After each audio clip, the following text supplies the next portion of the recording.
Wesley's channel. This is Wesley's News. Today I'm gonna be having Leader Giene, which is a young boy who made 2 videos, and I found these videos interesting enough to bring to your attention. These videos are just the explanation how to tune the resonance circuit in practice. Resonance is a major requirement for DALI and Wuslan device, and actually all of the devices that have a nature of electrostatic energy transfer and conversion. Лидер Giene, спасибо большое за ваши видики. Я подумал, что можно бы дать их людям всего мира на английском языке вместе с линком на ваше видео, как пример настройки резонансного контура. Спасибо большое. Hello everyone. I'm going to explain to you how to tune coil into resonance.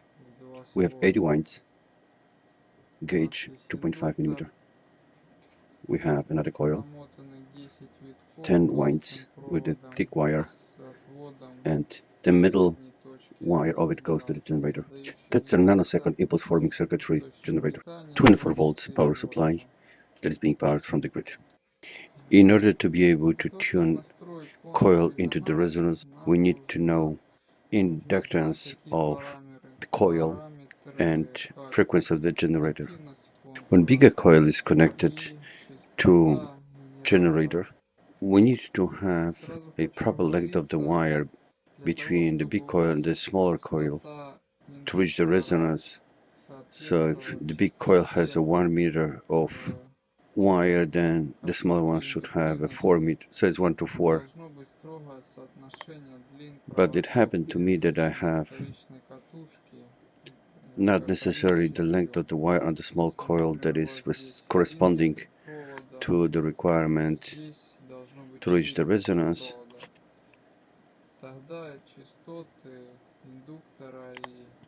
I'm gonna present to you what's going on right now.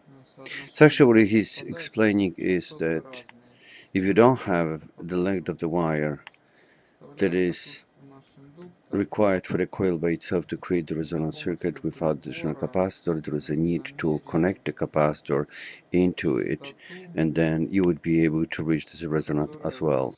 The frequency that is coming from the signal generator to the big coil and then inducing in the small coil that the two leads are connected to is 113.9 kilohertz right now. I am repeating that part of the clip. You see that the small coil is inserted in the big one, and the reading is being made out of that coil shows currently 40 kilohertz.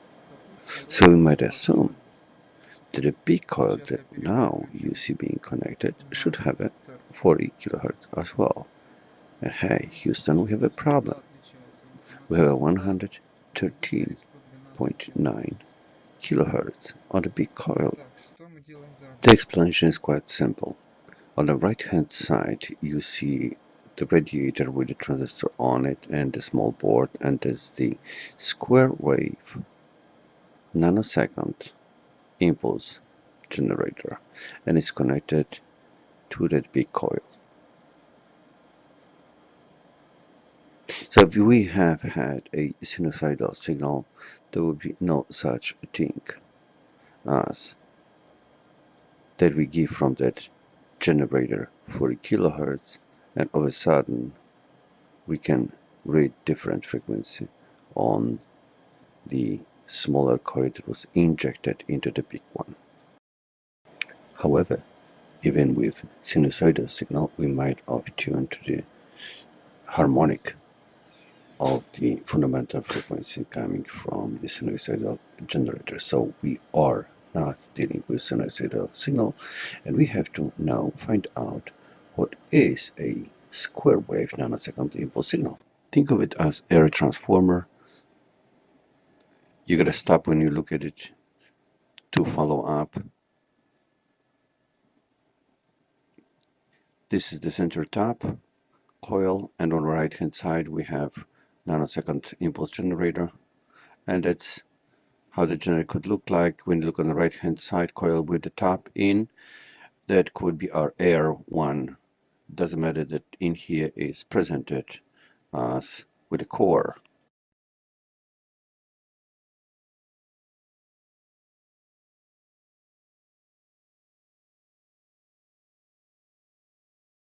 I'm going to add a few words about loose coupling and close coupling in near field between two coils. When the small coil is fully retracted, we have a very loose coupling. When coil is very much inside the big coil, we have a close coupling. If we were dealing with sinusoidal signal from the generator only, you wouldn't have a different frequency in primary and secondary coils.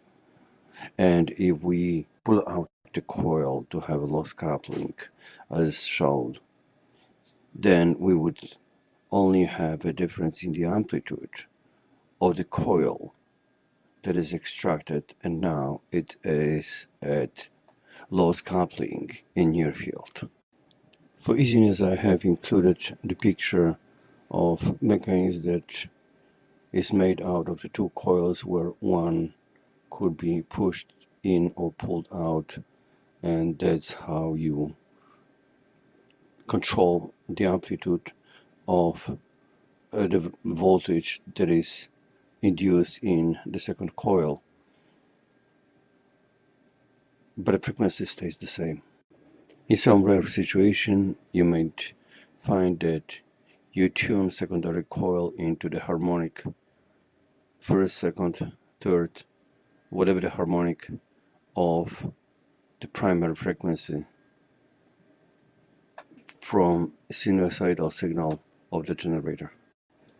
However, we would be dealing with quite a different scenario when we have a square wave that is an output from the signal generator. On the upper graph with an arrow, we see square wave full period, and then if that would be on the primary coil, the big coil, then the secondary coil might have one of the composite frequencies that makes out the square wave signal. On the lower part, when we see the only positive impulses of the square wave signal, the output might be only half of a period of the sinusoidal component. However, the reality of life is not that clean and not easy. The major dependency of the frequency of the secondary coil, where primary coil has a square wave signal as an input, is what is the frequency of the secondary coil. In other words, within the bandwidth of the frequency that makes out the square wave signals, all of the components, you can tune the secondary coil only to one frequency, particular one, and if the bandwidth is narrow, then yes, you're going to have that sinusoidal component as an output, and that would be that particular frequency of that composition. That would be for the upper part.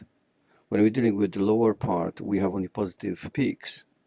So now, when you look at the top of the positive peak, look at the left lower corner, that flat top is the DC signal. It's a DC current, it's a DC voltage. So the amplitude will stand up by the voltage. Now, at the output, we might have a sinusoidal component, which also would be positive. And that would also depend on how many windings and what kind of capacitor makes out the resonance circuit of the secondary coil.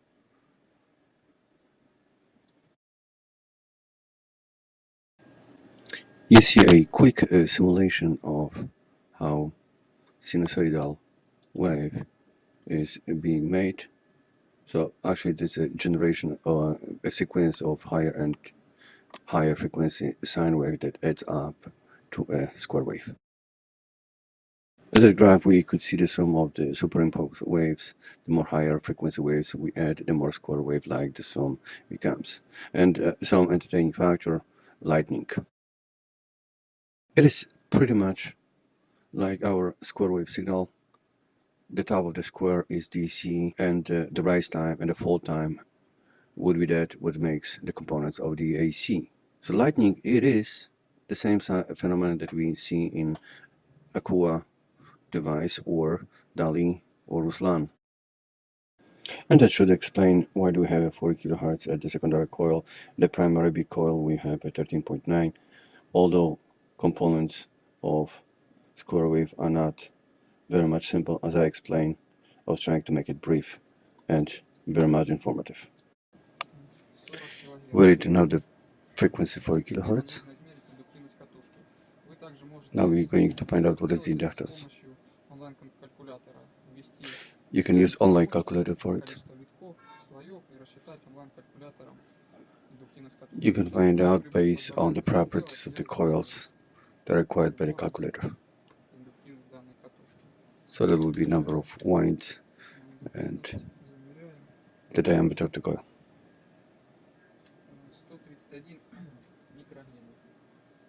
So now we see 131 microhenry. So now we have a frequency and then we have an inductance. We're going to go to online calculator.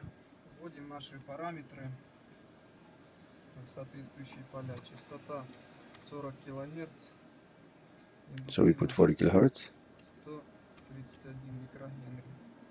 131 microhenries inductance. So we have 121 nanofarads of the capacitor is required to tune that circuit to the desired frequency.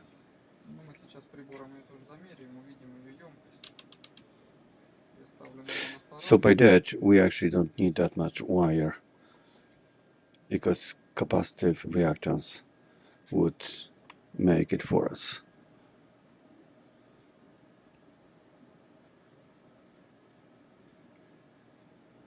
That would be the capacitive reactance of the capacitor that is in resonance circuit with the coil. He's trying to make a good contact.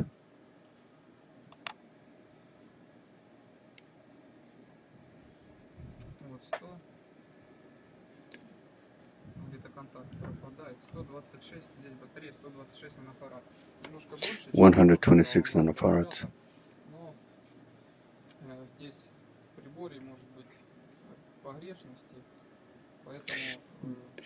That might be due to the increpancy of the measurement, inaccuracy of the measurement. We have a 220 watts, 220 volts, 40 watts light bulb, and it's a tungsten base.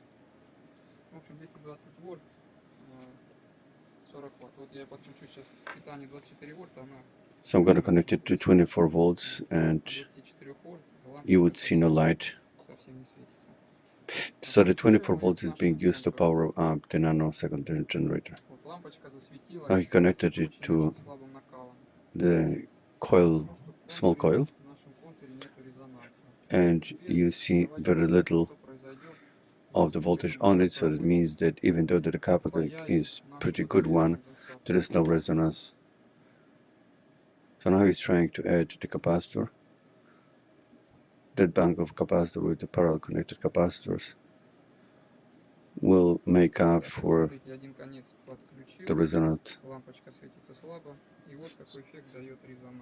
So when he touched the other side of the capacitor to the coil and the light bulb, you see that the transfer of the energy is much better due to the resonance.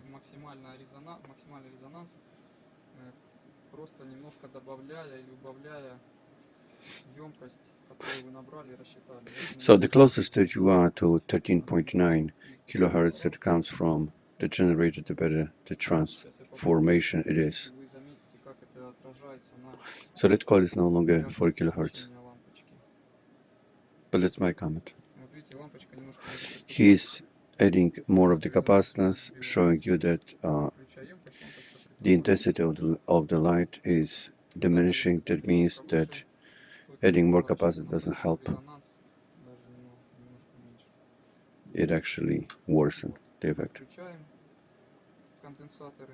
So now we disconnected the capacitor, but we left the light bulb on, the coil, small coil, and that's what you see. Okay, the next video would be much more interesting, as he operates with quite big light bulbs. Plenty of you would love to have such a device at home or making money on it. As buyers, every person that is walking on the planet Earth and is over 18 years old. But there is a learning curve, and I hope that's what I'm tutoring to you will help. There will be always somebody who is smarter than me, and I would expect from him the same. This is Wesley, and that's Wesley's News.